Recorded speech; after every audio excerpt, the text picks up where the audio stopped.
எல்லாருக்கும் தெரிந்தபடி இந்த நாள் குருத்தோலை ஞாயிறு. இந்த நாளிலும் உங்களோடு கூட பகிர்ந்து கொண்டு உங்களோட ஆராதனையில கலந்து கொண்டு உங்களோடு கூட இந்த குருத்தோலை நாளை கொண்டாடும்படியாக ஆண்டவர் பாராட்டின மேலான ஜீவன் சுகவலத்துக்காக நன்றி செலுத்துகிறேன்.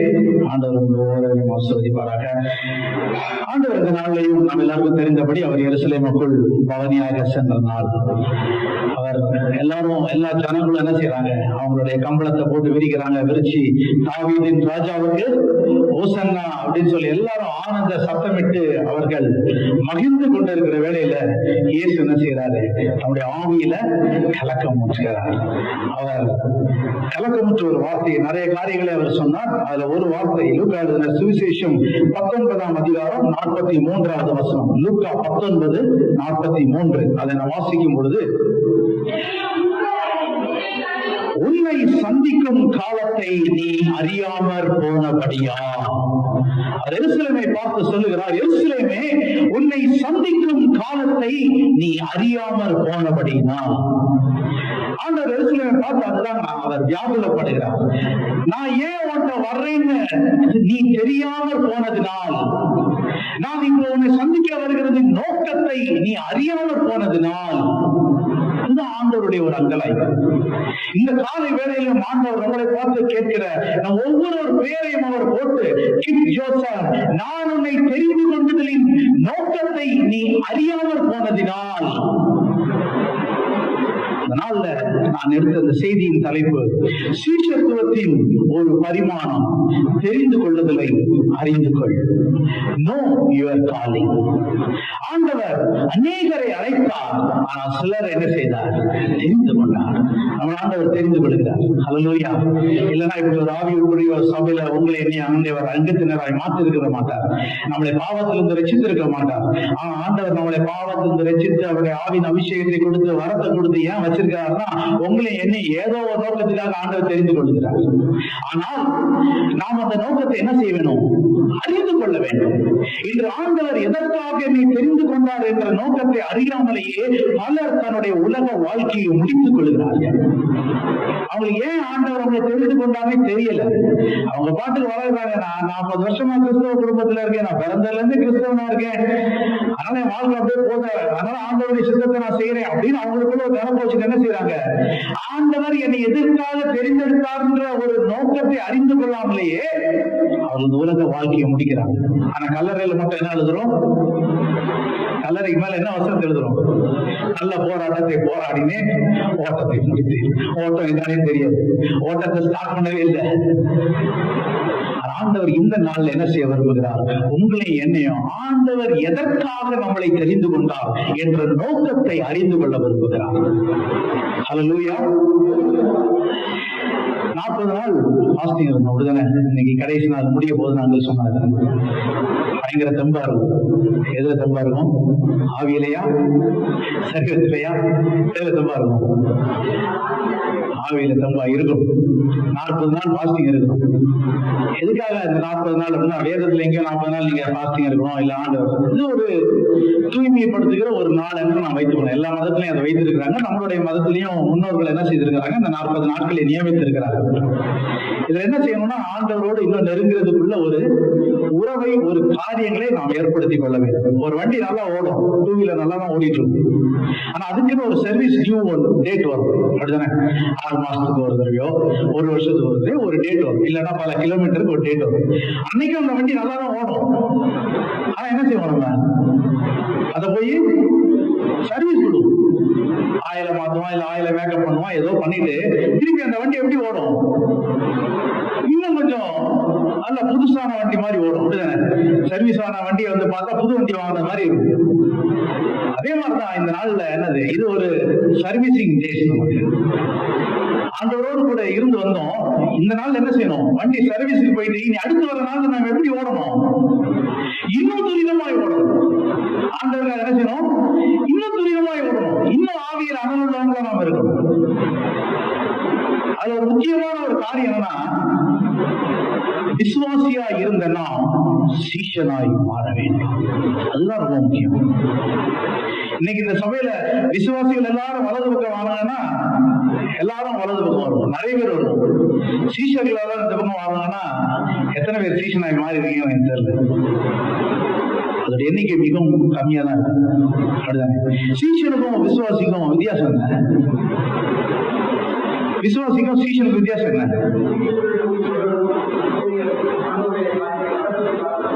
ஒரு சின்ன ஒன் டெபினிஷன். அதாவது ஒரு மாஸ்டர் அவரு தூங்கிட்டு இருக்காரு. அவருக்கு ஒரு கனவு வந்தோடனே திடீர்னு அவரு நரகத்தை பாக்குறாரு. நரகத்துல இருந்து பயங்கர சவுண்ட். நரகத்தை வாசல்ல போய் கேட்கிறாரு, எப்பா பயங்கர சவுண்டா இருக்கு, இந்த சிஎஸ்ஐ காரங்க எல்லாம் உள்ள இருக்காங்களா அப்படின்னு கேட்கிறாரு. உள்ள இருந்த சவுண்ட் இருக்காங்க. எப்பா அந்த மாதா கூப்பிடுறாங்களே ஆர்சிக்காரங்க அவங்க உள்ள இருக்காங்களா? இருக்காங்க. எப்பா இந்த அல்லேலூயா போடுவாங்களே பெந்தகோஸ்துக்காரங்க அவங்க உள்ள இருக்காங்களா? எப்பா அவங்க பஞ்சமே இல்லப்பா, அவங்க நிறைய பேர் இருக்காங்க. உள்ள சவுண்ட். இவருக்கு ஒரே ஆச்சரியம். அப்படியே நடந்து போறாரு. பார்த்தா இன்னொரு இடத்துல இருந்து நல்ல ஒரு பயங்கர ஒரு ஸ்மெல், நல்ல ஒரு அழகான ஒரு ஸ்மெல் வருது. பார்த்தா பரலோகம் தெரியுது. அதே மாதிரி பரலோக வாசல் இருந்து கேட்கிறாரு, எப்பா அந்த சிஎஸ்ஐ காரங்க இருக்காங்களா? எவருமே இல்லை. மாதாவை கும்பிடுவாங்களே ஆர்சிக்காரங்க அவங்க இருக்காங்களா? அவனும் இல்லை. அல்லேலூயா போவாங்களே அவங்க இருக்காங்களா? அவனும் இல்லப்பா அப்படின்னு சொன்ன இவருக்கு செம்ம கோபம் ஆயிட்டாரு. உடனே அங்க இருக்கு, என்ன நினைச்சிட்டு இருக்கீங்க? ஞாயிற்றுக்கிழமை ஆறாவது நடத்துறோம், எத்தனை கூட்டத்துல ஆவியில நிறையிறேன், இன்னும் ஒருத்தையும் கூட வரல நீ உள்ள. இன்னொன்னு அந்த தூதன் சொன்னான், இங்க நிறைய பேர் இருக்காங்கப்பா, ஆனா நீ சொன்ன டினாமினேஷன்ல யாரும் இல்ல, நிறைய சீஷர்கள் உள்ள இருக்காங்க சொன்னாங்க. ஹல்லேலூயா. சீஷன் என்பவன் அப்பாற்பட்ட விசுவாசி சிலுவையை பார்ப்பவர், சீஷன் சிலுவையை சுமப்பவர். இதுதான் வித்தியாசம். இந்த 40 நாளுக்கு முன்னாடி நான் விசுவாசியா இருந்தேன். இந்த 40 நாள் பாஸ்டிங் முடிச்சுட்டு நான் மாறி இருக்கணும், சீஷனாய் மாறி இருக்கணும். சீஷத்துவத்தின் ஒரு அடிப்படை ஒரு தகுதியாக வேதம் நமக்கு சொல்ற காரியம் மத்திய எழுதின சுவிசேஷம் 16 அதிகாரம் 24 வசனம். எல்லாருக்கும் தெரிஞ்ச வசனம். ஒருத்தன் என்னை பின்பற்றி வரணும்னா முதல்ல அவன் என்ன செய்யணும்? எல்லாத்தையும் வெறுக்கணும், அந்த உலகத்தை வெறுக்கணும், இச்சை எல்லாத்தையும் வெறுத்துட்டு அதற்கப்புறம் அவன் என்ன செய்யணும்? ரெண்டாவது தன்னுடைய சிலுவையை சுமக்கணும். இதான் ரெண்டாவது. அப்ப எந்த சிலுவைன்னு தெரியும், அதான் தெரிந்து கொள்ளுதல். ஆண்டவர் உனக்காக வைத்திருக்கிற சிலுவை முதலாவது வெறுக்கணும். இன்னும் நான் அந்த ஸ்டேஜ வரல, இன்னும் எனக்கு பாவமே வெறுக்க வரல, இன்னும் நான் பாவத்துலதான் இருக்கேன்னா இன்னும் நான் விசுவாசியா தான் இருக்கேன், இன்னும் நான் சீஷன் ஆகலைன்னு அர்த்தம். இந்த உலகத்தின் பாவ கட்டுகள், அக்கிரமங்கள், இச்சைகள் எல்லாவற்றையும் விடணும். அதுதான் முதல் ஸ்டெப் சீஷனுக்கு. ரெண்டாவது ஸ்டெப், நான் சிலுவையை சுமக்க போறேன். எந்த சிலுவையை நான் சுமக்க போறேன்? ஆண்டவர் எனக்கென்று வைத்திருக்கிற சிலுவை என்ன, அதை நான் அறிந்து கொள்றேன். அது ரெண்டாவது ஸ்டெப். அதுதான் சீஷத்துவத்தின் இரண்டாவது பரிமாணம். நான் முதல் ஸ்டெப்பே நான் விட்டுட்டு நான் ரெண்டாவது ஸ்டெப் வர முடியாது. முதல்ல என்ன செய்யணும்? எல்லாத்தையும் விடணும். இது வரைக்கும் என்னால விட முடியல பிரதர் அப்படின்னு சொல்றவங்க இன்னைக்கு அதையாவது செய்ய. இதுவே அரட்சணிய நாள். இன்னும் எத்தனை நாள் இந்த உலகம் போவோம் தெரியல. ஆண்டவர் சொன்ன கடைசி கால அடையாளங்கள் எல்லாம் நடந்துட்டு இருக்கு. அதனால இன்னைக்கு நீங்க சீஷத்துவத்துல முதல் ஸ்டெப் பாவங்களையும் அக்கிரமங்களையும் ஆண்டவருக்கு பிடிக்காத காரியங்கள் கலாத்தியர் 5:19 21 வரைக்கும் சொன்ன அந்த மாம்ச கிரியைகள் எல்லாத்தையும் விட்டுட்டு நான் சிலுவை எடுக்க இந்த நாள்ல நான் ஆயத்தமாகிறப்ப ஆண்டவர்கிட்ட கேட்கிறேன், ஆண்டவரை என்னோட சிலுவை எனக்கு காண்பீங்க, நான் எந்த சிலுவை எடுக்கணும்? ஹல்லேலூயா. ஆண்டவர் தான் கடைசி அந்த உலகத்தை விட்டு போகும் பொழுது அவர் தெளிவாக சொன்ன ஒரு காரியம். மத்திய எழுதின சுவிசேஷம் 28 அதிகாரம் 19 வசனத்துல, பிதா குமாரன் பரிசுத்தாவின் ஞானத்தினாலே நீங்கள் ஞானஸ்நானம் கொடுத்து எல்லாரையும் விசுவாசிகள் ஆக்குங்கள். ஆண்டவர் சொல்ல என்ன ஆக்குங்க? சீஷர்கள் ஆக்குங்கள். நான் சீஷனா மாறாட்டி நான் எப்படி அடுத்த போய் சீஷரா? நான் வந்து சீஷனா மாறணும்ல, அப்பதானே நான் அடுத்த சீஷனாக்க முடியும். இதுதான் காரியம். நாம் சீஷர்களாய் மாற வேண்டும் என்று ஆண்டவர் விரும்புகிறார். நம்மளை தெரிந்து கொண்டிருக்கிறார். அப்ப அந்த இரண்டாவது ஒரு காரியம், சிலுவையை நான் சுமக்க போறேன். அப்ப எனக்கு எந்த சிலுவை ஆண்டவர் கொடுத்திருக்கிறார், ஆண்டவர் என்னை எதற்காக தெரிந்து கொண்டார் என்பதை நான் அறிந்து கொள்ள வேண்டுமானால் இன்னைக்கு எல்லாத்தையும் நம்ம தெரிந்து கொள்ளணும், அப்படிதானே? எல்லாத்தையும் தெரிந்து கொள்ளணும். ஈவன் நம்ம ஒய்ஃபை கூட நம்ம என்ன செய்யறோம், செலக்ட் பண்றோம். முன்னாடி காலம் அப்படி கிடையாது. ஆனா இன்னைக்கு என்ன செய்யறோம், எல்லாத்தையும் நம்ம என்ன செய்யறோம், ஃப்ரீயா செலக்ட் பண்றோம். முன்னாடி ஒரு துவரம் பருப்பு வாங்கணும்னா என்ன செய்யணும், கடையில போய் கடைக்கு வெளியே நிக்கணும். வெளியே என்னன்னா துவரம் பருப்பு 1/2 கிலோ சொன்னா அவர் என்ன செய்வாரு, ஒரு பெரிய தராசு எடுப்பாரு. அந்த தராசைக்குள்ள பிள்ளைகள் பார்த்துருக்காங்கன்னு தெரியல. அதுல என்ன செய்வாரு, துவரம் பருப்பை விட்டு ஒரு பேப்பர்ல சுத்தி மேல ஒரு பந்து இருக்கும், அதுல என்ன செய்வார், கயிறு வச்சு கட்டி கொடுப்பாரு. ஆனா இன்னைக்கு நம்ம என்ன செய்யறோம், அப்படி செய்யறோமா? இன்னைக்கு என்ன செய்யறோம், கடைக்கு உள்ளே போயிடும், சூப்பர் மார்க்கெட் உள்ள போய் என்ன செய்யறோம், நாம நமக்கு இஷ்டமானதை செலக்ட் பண்றோம், அப்படிதானே? உளுந்த பருப்புனா அவன் ஒரு 10 பிராண்ட் வச்சிருக்கோம், அதுல எனக்கு எது பிடிக்குமோ நான் அதை செலக்ட் பண்ணுவேன். இன்னைக்கு எல்லாம் அதுதான் நான் சொல்றேன், எல்லாரும் என்னது, ஈவன் தேர் செலக்டிங் தேர் பெட்டர் ஹவுஸ். அவங்க புருஷனையோ மனைவியோ என்ன செய்யறாங்க, செலக்ட் பண்ற அளவுக்கு இன்னைக்கு சுதந்திரம் நமக்கு இருக்கு. அதே மாதிரிதான் ஆண்டவர் என்ன செய்யறாரு, அவருடைய இஷ்டத்துக்கு அவர் செலக்ட் பண்றார். அவருக்கு பல வேலைகள் இருக்குது. எல்லாரையும் ஒரே வேலைக்கு என்று ஆண்டவர் தெரிந்து கொள்ளவில்லை, அவருக்கு பல வேலைகள் இருக்கிறது. ஒவ்வொரு வேலைக்கும் அவர் ஒவ்வொருவரையும் தெரிந்து கொள்கிறார். அப்ப என்னை ஆண்டவர் எதற்காக தெரிந்து கொண்டார் என்பதை நான் அறிந்து கொள்ள வேண்டும். அப்ப என்ன எதுக்கு தெரிந்து கொண்டார் நான் அறிந்து கொள்வதற்கு, தெரிந்து கொண்டவரை பற்றி நான் சரியாக புரிந்து கொள்ள வேண்டும், அப்படிதானே? யார் என்னை தெரிந்து கொள்றா, அவர் எப்படிப்பட்டவர் அப்படின்னு நான் புரிஞ்சு கொண்டேன்னா அவர் எதற்காக என்னை தெரிந்து கொண்டார் என்பதை என்னால் அறிந்து கொள்ள முடியும். என்ன பிரதர் இப்படி ஒரு மெசேஜை கொடுக்குறீங்க, நல்ல நாளா, அதுமா ஆசீர்வாதம் கொடுத்தா நாங்க பாட்டு வாங்கிட்டு போயிடுவோம். இதுதான் ரொம்ப முக்கியம். சீஷர்களை நான் மாற வேண்டும். ஆண்டோட தெரிந்து கொள்வதை நீங்களும் நான் உணர்ந்து கொள்ள வேண்டும். அது இல்லாம சும்மா நம்ம சர்ச்சுக்கு வரேன், எங்க அப்பா 10 வருஷமா பாஸ்டர் இருக்காரு, அல்ல நான் வந்து சீஷன் ஆயிட முடியாது. நான் ஆண்டவர் எனக்கு என்று வைத்திருக்கிற நோக்கத்தை நான் தெரிந்து கொள்ள வேண்டும். அந்த தெரிந்து கொள்வதை நான் அறிந்து கொள்ள வேண்டும். அதை எப்படி நான் அறிந்து கொள்ள, தெரிந்து கொண்டவரை நான் புரிந்து கொள்ள வேண்டும். அவள் எப்படிப்பட்டவராக இருக்கிறார் உங்களுக்கு புரிகிற மாதிரி அப்படின்னா, ஒரு கிளாஸ்ல ஒரு மாணவன் இருக்கான், ஒரு ஸ்டூடெண்ட் இருக்கான். திடீர்னு பியூன் வந்து சொல்றாரு, அவன் பேரை சொல்லி, பேர் என்னது, டேவிட் வந்து கிளாஸ்ல இருக்காரு. டேவிட பார்த்து ஒரு பியூன் சொல்றாரு, டேவிட் ஹிஸ்டரி மேடம் உன்னை கூப்பிடுறாங்க அப்படின்னு சொல்றாங்க. வரலாற்று சொல்லிக் கொடுக்குற மேடம், ஹிஸ்டரி மேடம் உன்னை கூப்பிடுறாங்க சொன்னேன். அவன் மனதில் என்ன ஓடும், ஹிஸ்டரி மேடம் என்னை எதுக்காக கூப்பிட்டாங்க? அவங்க ஏதாவது ஹோம்வொர்க் கொடுத்தாங்களா, இல்ல நாளைக்கு ஏதாவது டெஸ்ட் வைக்க போறாங்களா? நல்லா படிக்கிறவனும் படிக்காதவனும், படிக்கிறவனா இப்படி யோசிச்சுட்டு போவான், படிக்காதவனா ஐயா எந்த ஹோம்வொர்க் எழுதாம போனேன்னு தெரியலையே இப்படி. ஆனா எதை பத்தினாலும் யாரை பத்தி யோசிச்சுட்டு போவாங்க, ஹிஸ்டரி மேடத்தை பத்தி யோசிச்சுட்டு போவாங்க. இப்ப இதே கொஞ்ச நாள் கழிச்சு உன்னை பிரின்சிபால் கூப்பிடுறாங்க அப்படின்னா அவன் எதை பத்தி யோசிப்பான்? பிரின்சிபால் என்னை எதற்காக கூப்பிடுகிறாரு, அவர்கிட்ட நான் என்ன பேசினேன், ஏதாவது ஒர்க்கு கொடுப்பாரா, அவன் அதை பத்தி யோசிப்பான். அதே மாதிரி ஆண்டவர் என்னை தெரிந்து கொண்டார் என்றால், என்னை தெரிந்து கொண்டவர் எப்படிப்பட்டவர் என்பதை நான் அறிந்து கொண்டால்தான் அவர் எதற்காக என்னை தெரிந்து கொண்டார் என்பதை என்னால் புரிந்து கொள்ள முடியும். I should know who has called me. யார் என்னை அழைத்திருக்கிறார், அவர் எதற்காக, அவர் எப்படிப்பட்டவர், அவர் எதற்காக என்னை அழைக்கிறவர் அப்படின்னு நான் புரிந்து கொண்டேன்னா என்னுடைய தெரிந்து கொள்ளுதலை நான் புரிந்து கொள்ள முடியும். இந்த நாள்ல 3 காரியங்களை உங்களோடு வைத்து நான் இதை தியானிக்க விரும்புகிறேன். முதலாவது ஒரு காரியம், உலக பற்றா அல்லது தியாகம், செல்ஃபிஷ் ஆம்பிஷன் ஆர் சாக்ரிஃபைஸ். இன்னைக்கு நம்முடைய வாழ்க்கை உலகத்தை போக்கஸ் பண்ணி தான் போயிட்டு இருக்கு, அப்படித்தானே? நாம் கடினமாக உழைக்கிறோம். எதற்காக உழைக்கிறோம்? எதற்காக உழைக்கிறோம்? பணம் சம்பாதிக்கணும், அப்படிதானே? அல்டிமேட் அதான், பணம் சம்பாதிக்கணும். என் குடும்பத்தை நான் மேல கொண்டு வரணும். சைக்கிள்ல போயிட்டு இருக்கிற நான் பைக் வாங்கணும், பைக் வாங்குற நான் கார் வாங்கணும், நான் வாடகை வீட்டுல இருக்கிற நான் நிலம் வாங்கணும், நிலம் வாங்கி நான் வீடு கட்டணும். இதுதான் நம் ஒவ்வொருவருடைய பிரதான நோக்கமா இருக்கிறது. ஒருவேளை இந்த சர்ச்சுக்கு வர்ற அந்த 2 மணி நேரம் நம்ம ஆண்டவரை பத்தி யோசிப்போமா என்ன, இல்லாட்டி ஏதோ ஒரு மீட்டிங்ல நீங்க ஒரு வாரத்தை கால்குலேட் பண்ணீங்கன்னா, நீ ஆண்டவரை எவ்வளவு நேரம் நான் யோசிச்சுட்டு இருக்கேன், என்னை அழைத்தவரை நான் எவ்வளவு நேரம் யோசிச்சுட்டு இருக்கேன்னா மிக சொற்பமான நேரம். ஒரு நாள்ல 24 மணி நேரம் இருக்குது. 10ல் 1 ஆண்டவர் கொடுக்குறேன். 2 மணி நேரம் 40 நிமிஷம் நிமிஷம் நான் டெய்லி ஆண்டோட கொடுத்துட்டு இருக்கிறேனா? யோசிச்சு பாருங்க. 40 நாள் பாஸ்டிங் இருந்துட்டோம். இனி நான் என் வண்டி எப்படி ஓடணும்? 10ல கூட 10ல 1 கூட எல்லாரும் கேட்கிறாங்க. 10ல 1 எல்லாரும் கொடுங்க. நேரத்தை கொடுக்குறாங்களா? நேரத்தை நீங்க கொடுக்குறீங்களா?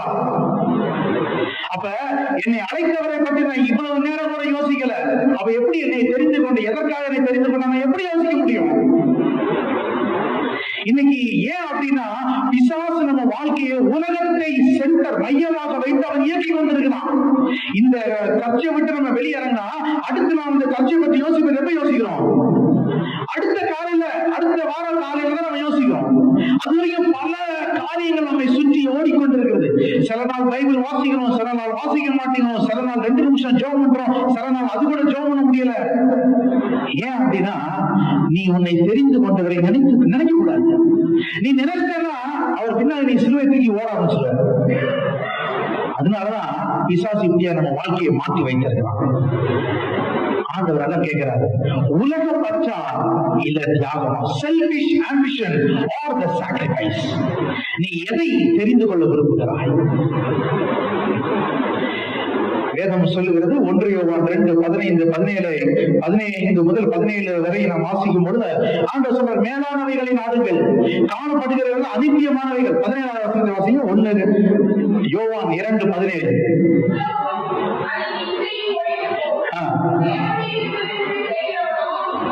உலகமும் அது நிச்சயம் செய்யும், ஒளிந்துரும். கொஞ்ச நாள் தான், இன்னும் எத்தனை வருஷம் தெரியாது. நாம் இந்த உலகத்தை விட்டு நாம அடுத்த உலகத்துக்கு நாம் போவோம். அந்த உலகத்துக்கு போகணும். நானும் நீங்களே யாரா மாறணும்? சீஷனாய் மாறி இருக்க வேண்டும்.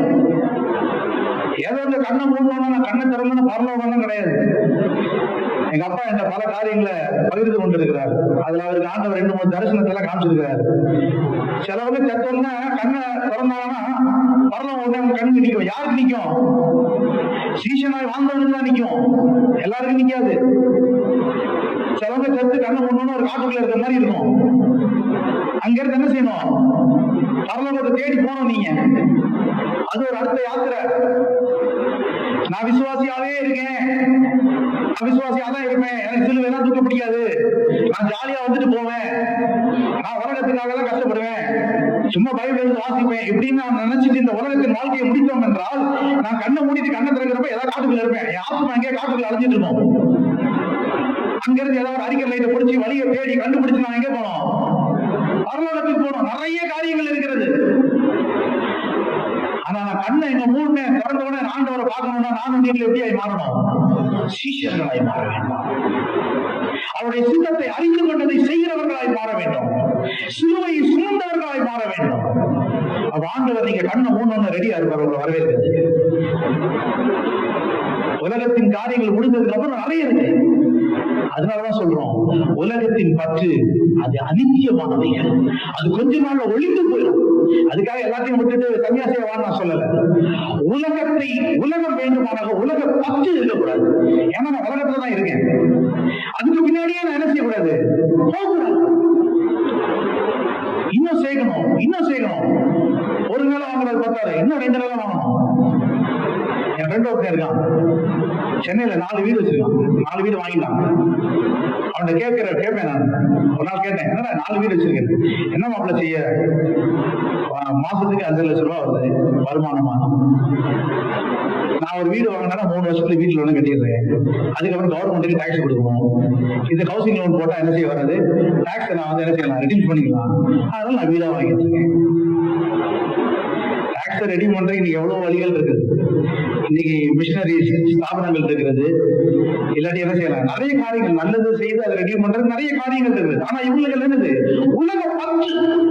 இன்னும் உலகத்துல செய்யணும், மேன்மையாய் வரணும். இன்னொரு வசனத்தை வாசிங்க, 1 கொரிந்தியர் 4:18. காணப்படுகிறது எல்லாம் என்னது? அனித்தியமானவைகள். காணப்படாத பரலோகம் எப்படியா இருக்கிறது? நித்தியமா இருக்கிறது. அதை நான் நோக்கி பார்க்க வேண்டும்.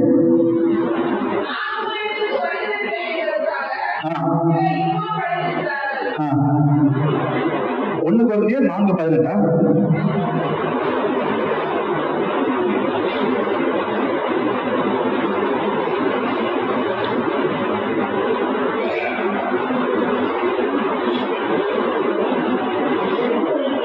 2 கொரிந்தியர் அதை வாசிங்க. காணப்படாதவைகளோ நித்தியமானவைகள். பரலோகத்தை வாஞ்சிக்கணும். அவர் சொல்றார், மேலானவைகளை நாடு, உலகத்தை நாடாத. உலகம் வேண்டும், உலக பற்று கூடாது. நம்ம எல்லாருக்கும் தெரிந்த ஒரு மனிதர், சகீல் என்ற மனிதன், அறிவசூல். அவன் என்ன செய்யறான்? உலக பற்றோடு இருந்தான். இன்னும் சம்பாதிக்கணும், அநியாயமாய் பணம் சம்பாதிச்சான். இன்னும் வேணும் சம்பாதிச்சான். ஆனா என்று இயேசுவை அவன் சந்தித்தானோ அவன் வாழ்க்கை தலைகீழ மாறினான்.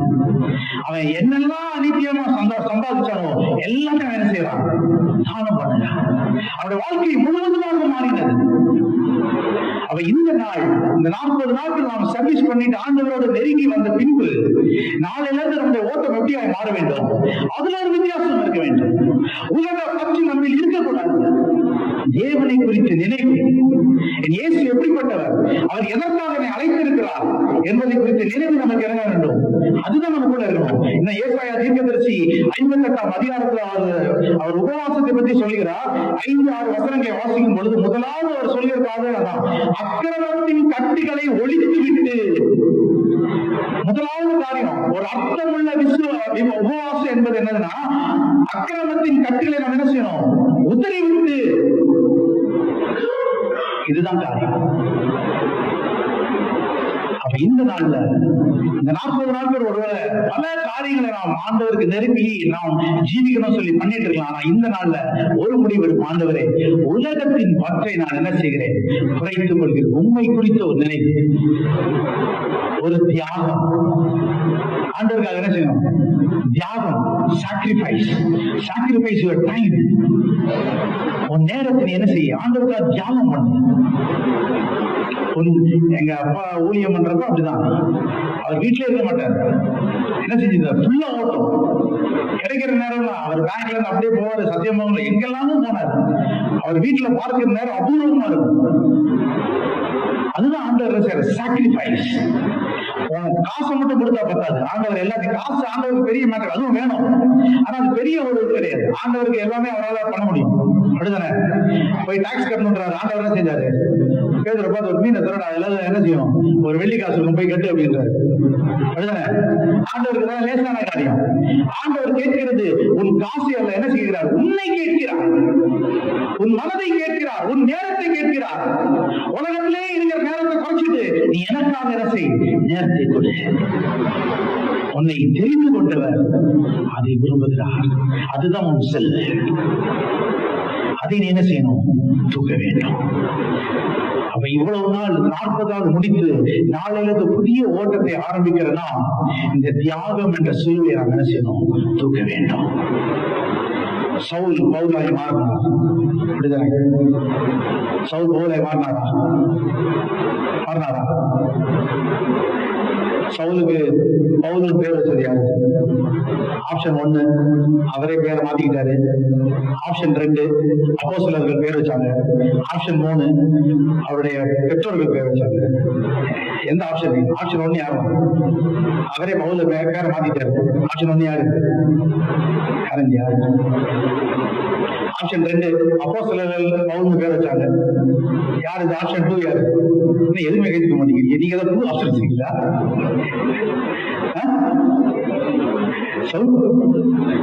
சொல்றது புரியலையா? சவுல் பவுலாய் மாறினார்ல, பவுல்ன்ற பேர் யார வச்சான்னு நான் கேட்கிறேன். ஆப்ஷன் 1 சவுலே வச்சுக்கிட்டாரு, அவர் பேரை பவுல் மாத்திக்கிட்டாரு. 2வது ஆப்ஷன் அப்போஸ்தலர்கள் அவருக்கு பேர் வச்சாங்க. எப்பா நீ சவுல் கிடையாது, நீ இனிமேல் பவுல், நீ பாவத்தால வெளியே வந்த. 3வது அவங்க பெற்றோர்கள் பாவம் இப்படி ஓடிட்டு இருந்தாங்க, நல்ல பையனை தெரிஞ்சுட்டு அவங்க பேரை மாத்தி சொல்லி பேர் வச்சாங்க.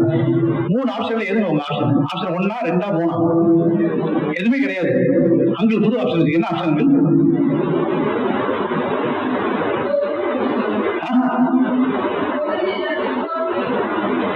பைபிள் இருக்கா? வச்சாங்களா? இது வரைக்கும் நம்ம அப்படியே பிரசங்கத்தை கேட்டு வந்தோம். நானே நிறைய பிரசங்கம் பண்ணியிருக்கேன். சவுலை பவுலாய் மாற்றின தேவன் ஒன்னும் மாறல. அவருக்கு பேரு சவுல், அவருக்கு பேரு தான் பவுல். சவுல் என்பது அரபிய மொழியில சவுல், சரியா? அரபிய மொழி. பவுல் என்பது கிரேக்க மொழியில பவுல். என் பேர் கிஃப்ட் ஜோசப். தமிழ்ல என் பேரை கேட்டா நான் என்ன சொல்லுவேன்? Gift Joseph. ஹிந்தில என் பேரை கேட்டா என்ன சொல்லுவேன்? Gift Joseph. பிரெஞ்சுல என் பேரை கேட்டா அதுவும் கிஃப்ட் ஜோசப். இவங்க பழைய இஸ்ரவேல் காலங்கள்லாம் பாத்தீங்கன்னா அவங்க பேருக்கு ஒரு பொருள் இருக்கும், ஒரு மீனிங். இயேசு என்ற பேருக்கு என்ன பொருள்? ரட்சகர். இன்னொரு ரட்சகர் வச்சுக்கோங்க. இயேசு என்ற பேருக்கு ரட்சகர். அப்ப இயேசு என்றது தமிழ் பெயர். இங்கிலீஷ்ல அவர் பேர் என்னது? இயேசு அப்படின்னு சொல்றோம், ஜீசஸ். ஹீப்ரூல அவர் பேர் என்னது? யெஷுவா. ஏன் அப்படின்னா இந்த மீனிங்க மாற விட மாட்டாங்க. அதே மாதிரிதான் சவுல் என்ன செய்யறாரு? சவுல் வந்து அவங்க வீட்டுல எல்லாரும் அவங்க லோக்கல் பாஷை வந்து அரமிய பாஷை, அதுல அவர் பேர் வந்து என்னது? சவுல். அன்னைக்கு இஸ்ரவேல்ல அபிஷியல் லாங்குவேஜ் அப்படின்னு சொல்லி என்ன இருந்தது? ரோமர்கள் ஆட்சி புரிஞ்சாங்க. அதுல கிரீக் தான் அவங்களுக்கு அபிஷியல் லாங்குவேஜ், கிரேக்க பாஷை. அவங்க எங்கேயாவது போகணும், இப்ப சவுல் வந்து நிறைய இடத்துல பிரயாணப்பட்டு போனாரு, கடல் பிரயாணம் மேற்கொண்டார். அப்ப இன்னைக்கு மாதிரி கடல் பிரயாணம் மாதிரி அங்க அவங்க என்ன செய்யணும்? அவங்க பேரை போய் ரெஜிஸ்டர் பண்ணும். அபிஷியல் லாங்குவேஜ் எதுவா இருந்தது? கிரேக்க பாஷையா இருந்தது. அப்ப கிரேக்க பாஷையில சவுலுடைய பேர் என்னது? பவுல். புதிய ஏற்பாடு எந்த பாஷையிலிருந்து மொழிபெயர்க்கப்பட்டது? கிரேக்க பாஷையிலிருந்து. அதனால இந்த சவுல வந்து ஒரு இடத்துல சொல்லிட்டு அதுக்கப்புறம் ஒரு மாற்றம் வேணும் அப்படின்னு சொல்லி அவங்க அபிஷியல் பேரை யூஸ் பண்ண ஆரம்பிச்சாங்க. அதனால வேதத்துல அதுக்கப்புறம் பாத்தீங்கன்னா பவுல் பவுல் பவுல். ஏன்னா அவர் அபிஷியலா he is registered as Paul. நீங்க ஏர்போர்ட்ல போய் பாஸ்போர்ட்டை காமிக்கிறப்ப உங்க பாஸ்போர்ட்ல என்ன இருக்கும்? கிஃப்ட் ஜோசப் மட்டும் இருக்காது. என் பாஸ்போர்ட்ல என்ன இருக்கும்? எங்க அப்பா பேர் சேர்ந்து இருக்கும், gift Joseph Jeyaraj Jeyakaran. Full name இருக்கணும், சர் நேம், கிவன் நேம். அதே மாதிரிதான் பவுல் வந்து அந்த காலத்துல இருக்கப்ப அவர் எங்க போனாலும் கிரேக்க பாஷையில தான் அவங்க ரெஜிஸ்டர் பண்ணும். ஒரு போர்ட்ல இருந்து இன்னொரு போர்ட், இங்க இருந்து இப்ப அந்தியோகியால நான் கப்பல் ஏறேன், நான் இன்னொரு தீவுக்கு போறேன் அப்படின்னா அவர் அந்தியோகியால போய் என்ன பண்ணுவாரு? அவர் பேரை ரெஜிஸ்டர் பண்ணுவாரு. அப்ப அபிஷியல் லாங்குவேஜ் என்னது? கிரேக்கனால அவர் பவுல் தான் என்ன செய்யறாரு?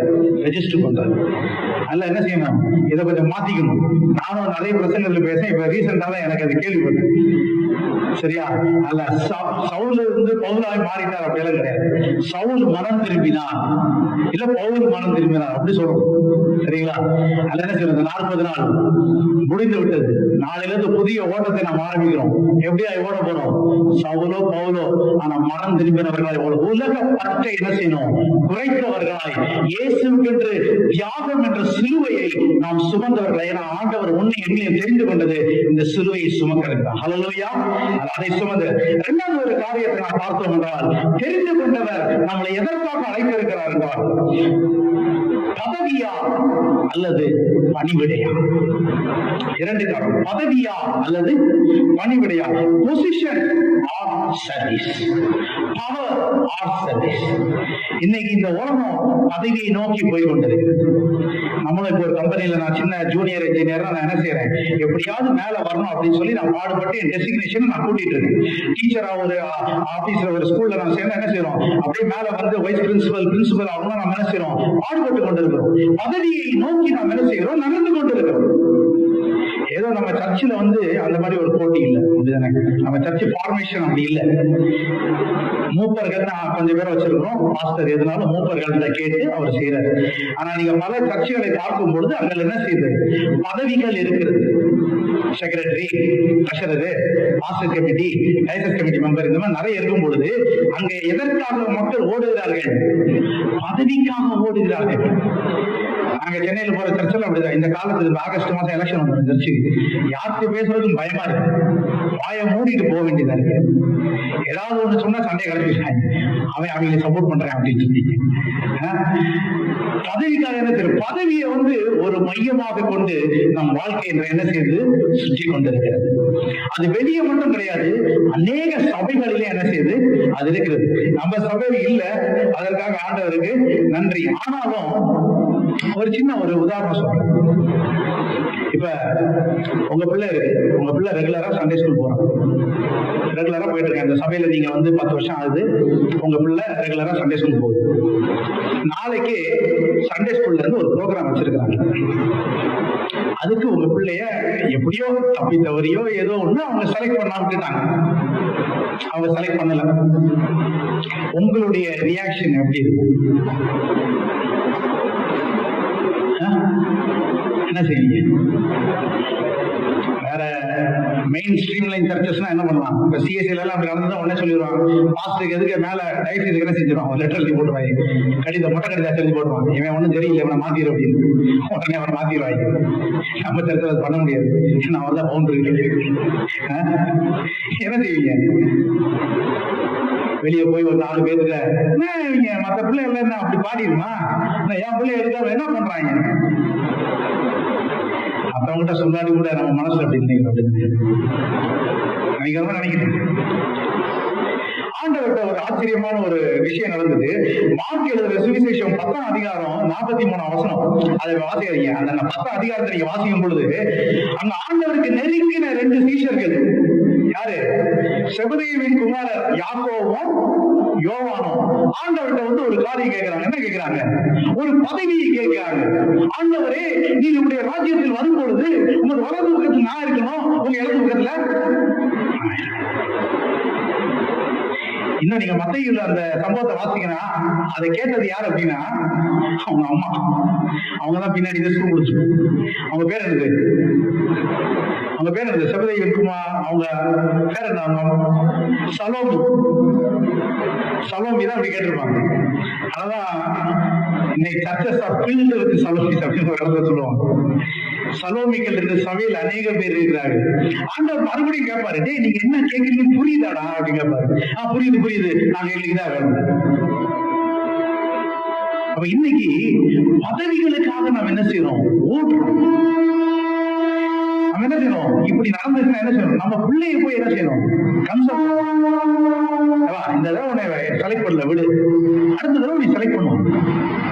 ஏன் நான் இதை தைரியமா சொன்னேன்? என் பிள்ளை வாழ்க்கையில அது நடந்தது. ரீசெண்டா நடந்தது. என் சின்ன பிள்ளை ரொம்ப நல்லா பாடுவான். எங்க போனாலும் அவளை செலக்ட் பண்ணுவாங்க. அவளை செலக்ட் பண்ணாம அவங்க போக மாட்டாங்க. அப்ப திடீர்னு போன வாரத்துக்கு முந்தின வாரம் ஏதோ ஒரு காம்படிஷன் சொல்லி இவளை செலக்ட் பண்ணுவோம். ஒருவேளை மிஸ்டேக்கா இருக்கலாம். இவ அதை என்னை செலக்ட் பண்ணல அப்படின்னு சொல்லி அவளுக்கு அதை பத்தி ஒரு சீரியஸ் இல்ல. அவ ஆனா சொன்னா என்னை செலக்ட் பண்ணல அப்படின்னு. அப்ப நான் என்ன சொன்னேன்? பரவாயில்ல, இவ்வளவு பாட்டு பாடி இருக்கல, போதும், இந்த பாட்டு அவங்களுக்கு பாடட்டும். அதுக்காக நம்ம என்ன செய்யக்கூடாது? சண்டே ஸ்கூல் டீச்சர், ஏமா என் பிள்ளை என்ன கம்மியா பாடுதா, எங்க மத்த பிள்ளைல பாடிக்காங்க. ஏன் அப்படின்னா இதுதான் ஆண்டவர் விரும்பாதது. ஆண்டவர் அதான் சொல்றாரு. இப்ப வாசிங்க, மத்தேயு 10ஆம் அதிகாரம் 43ஆம் வசனத்தை வாசிங்க. உங்களுக்குள்ளே அப்படி இருக்கலாகாது, உங்களில் எவனாகிலும் பெரியவனாக இருக்க விரும்பினால் அவன் உங்களுக்கு பணிவிடைக்காரனாக இருக்க கடவுது. If you want to become superior, you have to become inferior. ஆண்டவர் அதான் சொல்றாரு. ஒரு ஊமையில சொல்றாரு, நீ ஒரு கல்யாண வீட்டுக்கு போற, உனக்கு அவன் ரொம்ப பழக்கமா இருக்கலாம், ஆனா நீ எங்க உட்காரு? பின்னாடி போய் உட்காரு. அவன் உன்னை முன்னாடி கொண்டு போவான். அப்ப நீ மகிமை அடையலாம். அநேக இந்த காரியங்கள் என்ன செய்யணும்? இத நான் சொன்னது ஒரு சின்ன எக்ஸாம்பிள். நான் அதுக்காண்டி எல்லாரும் அப்படி இல்லைன்னு சொல்ல, இருப்பீங்க நான் சொல்ல, நீங்க உங்க சிலுவை சுமக்க ஆரம்பிச்சிட்டீங்க நான் நினைக்கிறேன். அதுல இதுதான் ரொம்ப முக்கியம், பணிவிடை, சிலுவை பங்கு. ஆண்டவர் இயேசு சொல்றார், நான் ஊழியம் கொள்ளும்படி வராமல் ஊழியம் செய்ய வந்தேன். கடைசி பந்தி இருக்கிறவர் அவர் அதான் செய்யறார். ராமோஜர் அப்ப தன்னுடைய சீஷர்களின் கால்களை அவர் கழுவுகிறார். He wants to show to be a servant. என்னால தைரியமா சொல்ல முடியும், நான் நல்லா பாடுறேன். நாங்க முதல்ல இருந்த சர்ச்சில் நான் நல்லா பாடுவேன். ஆனா நாங்க 2வது ஒரு சர்ச்சு போனோம். அந்த சர்ச்சில் எங்க அப்பா தான் பாட்டு லீட் பண்ணுவாரு, ஆராதனை நடத்துவாரு, எல்லாமே அவர் தான் பண்ணுவாரு. அவர் நினைச்சா ஒரே நாள் சொல்லட்டே நீ 2-3 பாட்டு பாடுறா அன்னைக்கு கேட்கிற கால் கிடையாது. ஆனா அந்த சர்ச்சில் நான் கடைசி வரைக்கும் அப்படி பாடவே இல்லை. அதற்காக ஆண்டவர் என்னை அப்படியே வைக்கல. நாட்கள் வரும்போது அவர் என்னை தூக்குறார், உயர்த்துகிறார். நாங்க போற இப்ப சென்னையில ஒரு காங்கிரிகேஷன் 400 பேர் கொண்ட சபையில நாங்க போறோம். 2016ஆம் வருஷத்துல இருந்து நான் அந்த சபைக்கு போறேன். பிள்ளைகள் சண்டே ஸ்கூலுக்காண்டி போறேன். 2016ல இருந்து 2023 வரைக்கும் என் பேர் என்னன்னு கூட இந்த சபையில தெரியாது. ஏன்னா நாங்க சர்ச்சுக்குள்ளேயே போக மாட்டோம். சர்ச்சு வெளியே ஷெட் போட்டுருப்பாங்க, அங்கேயே தான் இருப்போம். ஏன்னா இவங்க சின்ன பசங்களா இருப்பாங்க, போவாங்க வருவாங்க, தண்ணி குடிப்பாங்க, அவங்களுக்கு பின்னாடியே தெரிஞ்சு. ஆனா ஆண்டவருடைய திட்டம் அது இல்ல. இன்னைக்கு அந்த 400 பேர்ல 300 பேருக்கு மூஞ்ச பார்த்தோன்னு தெரியும்.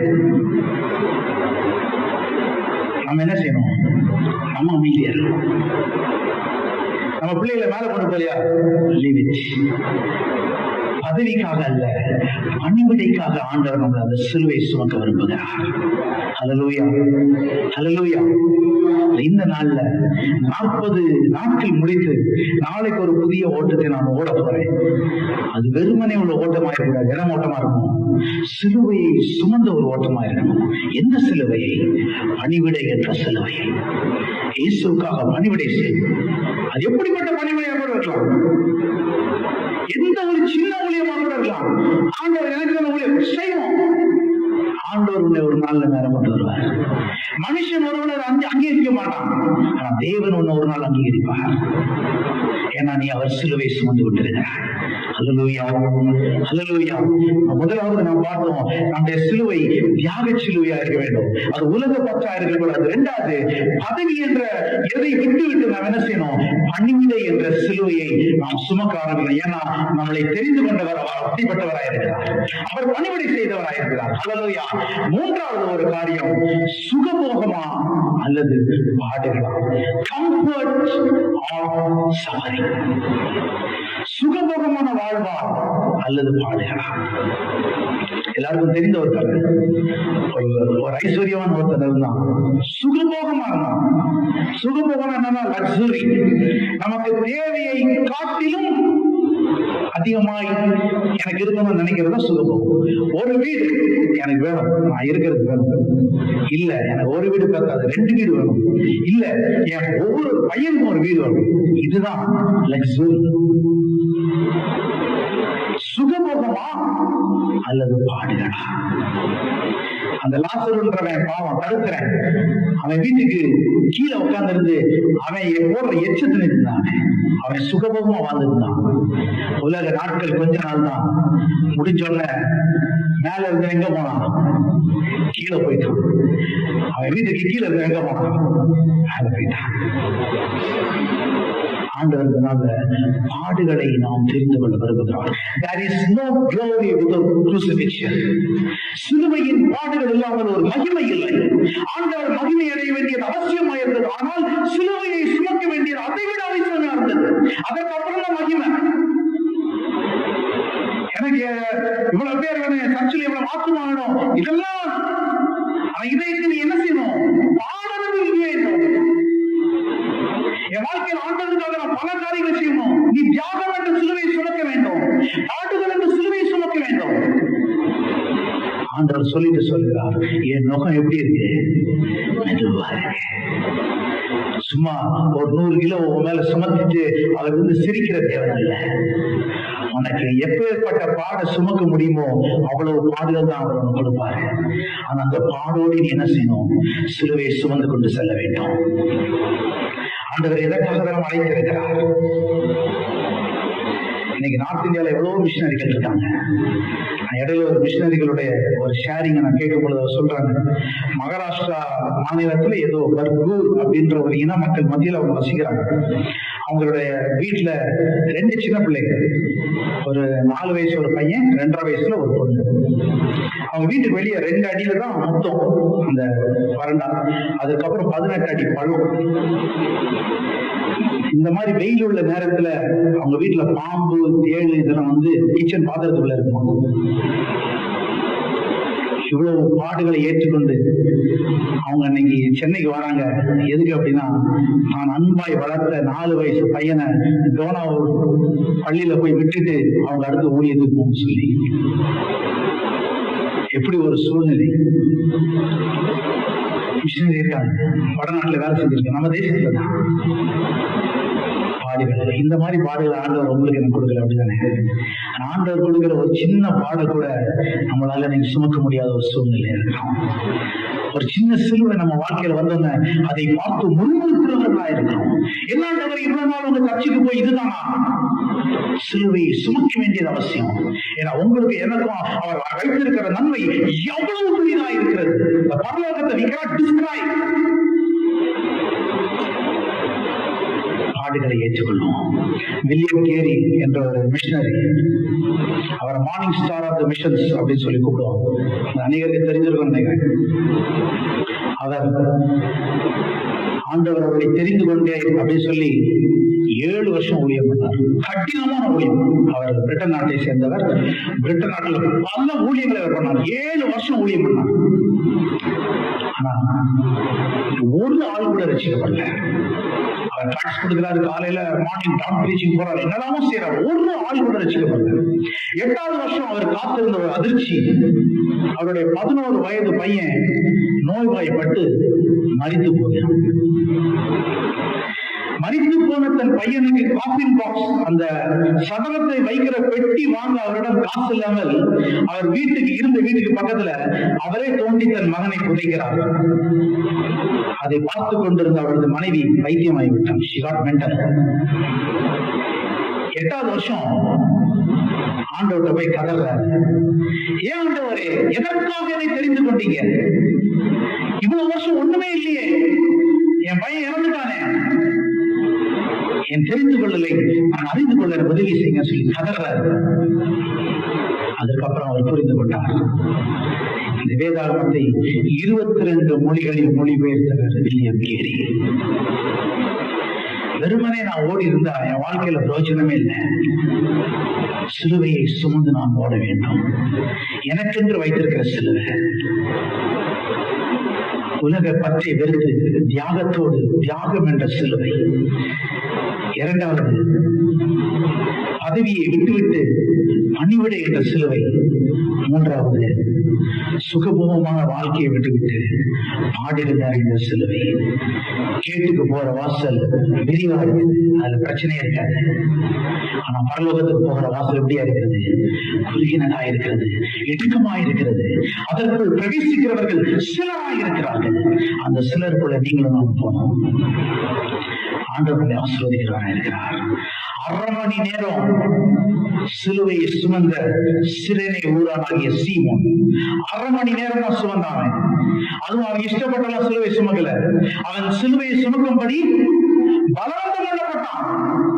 அவன் சும்மா அன்னைக்கு பஸ்கா கொண்டாடணும்னு வந்தவன். அங்க என்ன நடக்குது, யாரோ கூட்டம் போடுறாங்களே அப்படின்னு சொல்லி பார்த்துட்டு இருந்தவன். அவனை தூக்கி சிலுவை சுமக்க 1/2 மணி நேரம் தான் சிலுவை சுமந்தான். அதுக்குள்ள ஆசீர்வாதம் தெரியுமா? அவனுடைய பிள்ளைகளின் ஆசீர்வாதம். அவருடைய பிள்ளைகள் அலெக்சாண்டர் ரூபஸ். அந்த ரூபஸ் என்றவன் ரோம சாம்ராஜ்யத்தில் ஒரு பெரிய அதிகாரியா இருந்து அப்போஸ்தலர் திருச்சபையில் ஊழியமான ரோமர் எழுதின நிருபத்தை நீ வாசிக்கும் பொழுது பவுல் 2 பேரையும் அவர் தன்னுடைய நிருபத்தில் குறிப்பிடுகிறார். அலெக்சாண்டர் ரூபக் அப்படின்ற தமிழ்ல, இங்கிலீஷ்ல ரூபஸ். அவர் 2 பேரும் ஆதி திருச்சபையில பயங்கர ஊழியங்களை பண்ணாங்க. பவுலுக்கு உறுதுணையா இருந்தவர்கள்.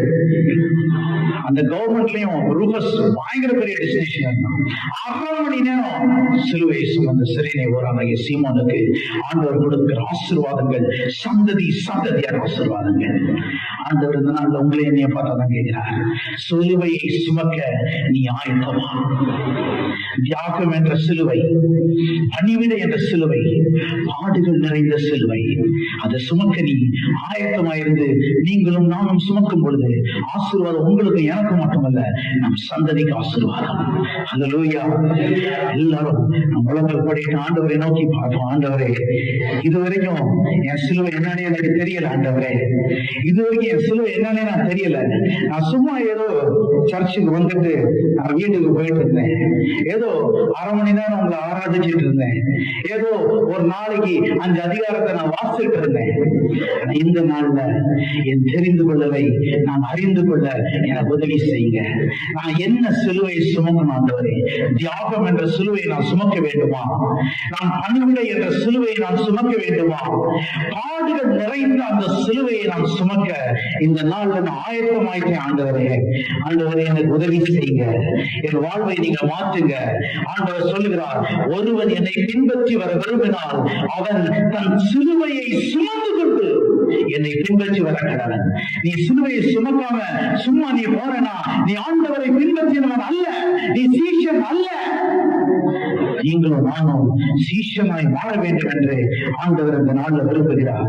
ஆண்டவரை நம்ம முழுவதுமாய் அர்ப்பணிப்போம். ஆண்டவரே, நான் ஒரு சீஷனாய் மாற விரும்புகிறேன். கொஞ்ச காலம் 1/2 மணி நேரம் சிலுவை சுமந்த அந்த சீமோன் தன்னுடைய சந்ததிக்கு ஆசீர்வாதத்தை தேடி போலாய் கடந்து செல்கிறார்.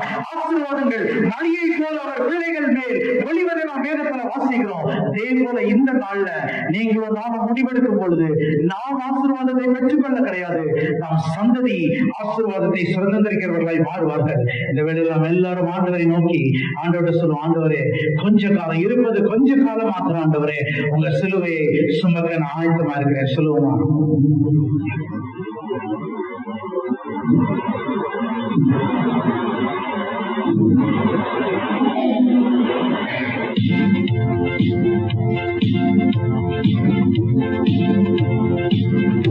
கொஞ்ச காலம் இயேசுவுக்காக கஷ்டப்பாடு சகிப்பதினா இன்னல் துன்பம் இன்பமாய் மாறும்.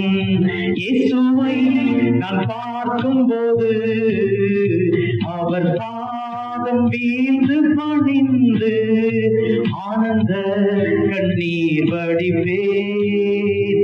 எந்த ஓட்டம் ஜெயத்துடன் முடியும், அந்த நாடை சுதந்தரிப்பேன். எந்த ஓட்டம் ஜெயத்துடன் முடியும், அந்த நாடை சுதந்தரிப்பேன். இந்த தேகம் அழியும் கூடாரம், இதை நம்பியார் பிழைப்பார். இந்த தேகம் அழியும் கூடாரம், இதை நம்பியார் பிழைப்பார். என் பிதா வீட்டில் வாசஸ்தலங்கள் உண்டு, இயேசுவோடு நான் குடியிருப்பேன். என் பிதா வீட்டில் வாசஸ்தலங்கள் உண்டு, இயேசுவோடு நான் குடியிருப்பேன். அவர் பாதம் வீழ்ந்து பணிந்து ஆனந்த கண்ணீர் வடிப்பேன். எந்த ஓட்டம் ஜெயத்துடன் முடியும், அந்த நாடு சுதந்தரிப்பேன்.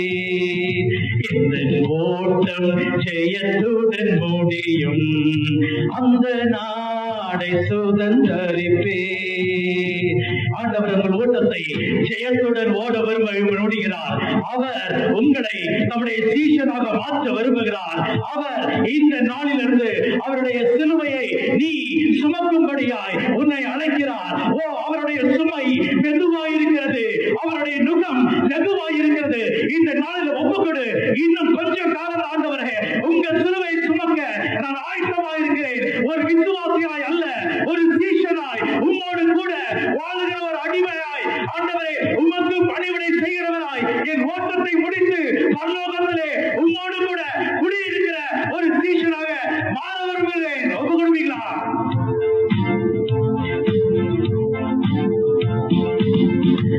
அவர் பாதம் வீழ்ந்து பணிந்து ஆனந்த கண்ணீர் வடிப்பேன். இந்த ஓட்டம் ஜெயத்துடன் முடியும், அந்த நாடை சுதந்தரிப்பேன்.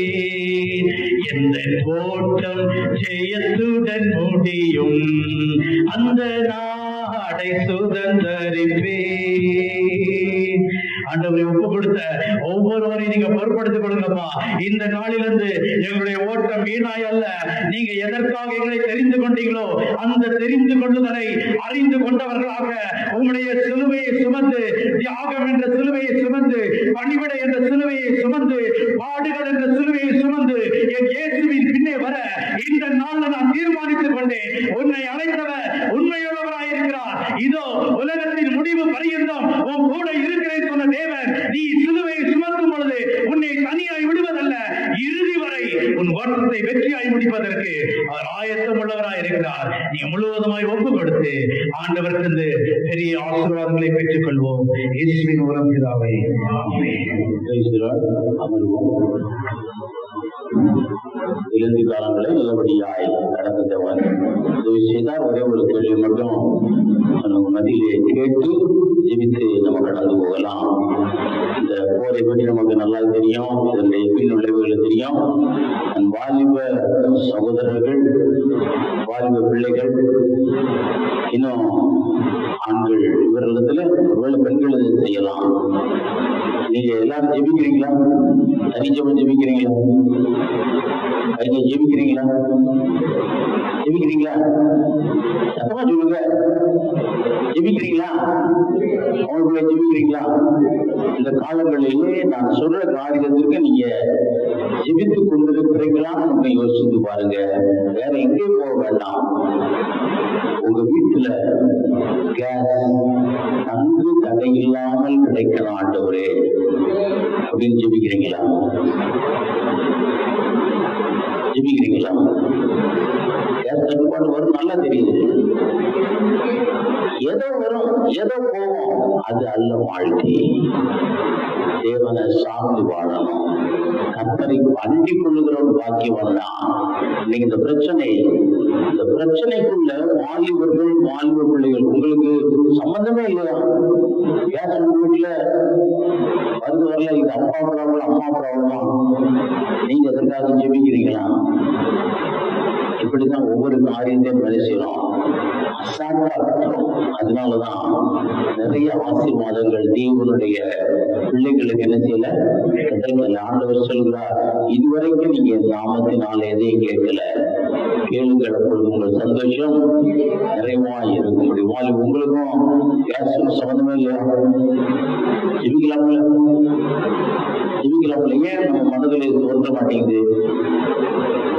நாங்க இருதயத்தின் ஆழத்துல ஜெபிக்கிறோம். எங்களுக்கு கேஸ் இல்லைன்னா அடுத்த பாடு யாருக்கு தான் வரும்?